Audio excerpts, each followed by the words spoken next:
रात के 11 बजे गंजा बास के घर जाने वाली थी। हर कदम के साथ उसका दिल धड़क रहा था, हर लम्हा एक नया खौफ और सोच लिए हुए था। वो सोच रही थी कि क्या ये फैसला दुरुस्त होगा, क्या घर के हालात वाकई बेहतर होंगे, या ये कदम हमें और मुश्किलात में डाल देगा। दोस्तों, ये कहानी शुरू होती है इस वक्त से जब मेरी बीवी गंजा की वजह से अपने बास से मुलाकात करने गई। मेरा नाम लकी है और मैं गुजरात का रहने वाला हूँ।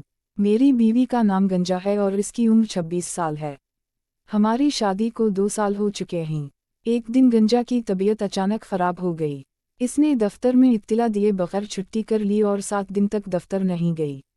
जब वो वापस गई तो उसके बास बहुत नाराज थे। इन्होंने गंजा को अपने कैबिन में बुलाया और पूछा कि बगैर इत्तिला के कहाँ गई थी। गंजा ने अपनी बीमारी और हालात सब कुछ बताया, मगर बास नाराज थे और उसे नौकरी से निकालने की धमकी दी। ये सुनकर गंजा बहुत परेशान हुई। इसने कहा कि आजकल मेरे शौहर भी बेरोजगार हैं, अगर मुझे नौकरी से निकाल दिया गया तो हम माली मुश्किलात का सामना करेंगे। बास ने कुछ सोचा और फिर कहा कि वो एक शर्त के साथ उसे नौकरी पर रख सकते हैं। गंजा ने सोचे बगैर हाँ कर दी। गंजा घर आकर मुझे सारी बात बताई। मैंने इसे कहा कि जो फैसला तुम्हें बेहतर लगे वो करो। इसके बाद गंजा ने बास को फ़ोन किया और अपनी रजामंदी जाहिर की। बास ने कहा कि वो रात को 11 बजे अपने घर पर आ जाए। गंजा ने नाश्ता और तैयारी के बाद रात को बास के घर का सफ़र किया। बास ने इसका इस्तकबाल किया और खुशामदीद कहा। इन्होंने बाहमी गुफ्तगू की और माहौल दोस्ताना रहा। गंजा ने अपने दिमाग में हौसला बनाकर सूरत-ए-हाल का सामना किया। वो वहाँ रात भर रही। सुबह मैंने जब फ़ोन किया तो वो जवाब ना दे सकी।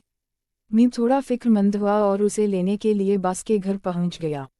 बास ने मुझे अंदर बिठाया और ख़ुद गंजा को लेकर आए। गंजा ताज़ा दम और खुश थी। बास ने हमारी बीवी की तारीफ़ की और कहा कि वो बहुत समझदार और ज़िम्मेदार है। इसके बाद इन्होंने कहा कि अगर गंजा हफ्ते में 2 दिन दफ्तर के बाद वहाँ आती रहे तो इसकी नौकरी महफूज रहेगी और माली मदद भी फराहम की जाएगी।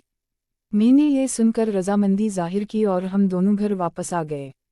इस वाक़ये के बाद हमारी माली मुश्किलात कुछ हद तक कम हो गई, मगर दिल के किसी कोने में एक अजीब सा बोझ रह गया। हम दोनों जानते थे कि हालात की मजबूरी ने हमें यह कदम उठाने पर मजबूर किया। दोस्तों, ये थी हमारी कहानी। ज़िंदगी में बाज़ औक़ात ऐसे फ़ैसले सामने आ जाते हैं जो इंसान को सोचने पर मजबूर कर देते हैं। आपको ये कहानी कैसी लगी? अपनी राय ज़रूर दें।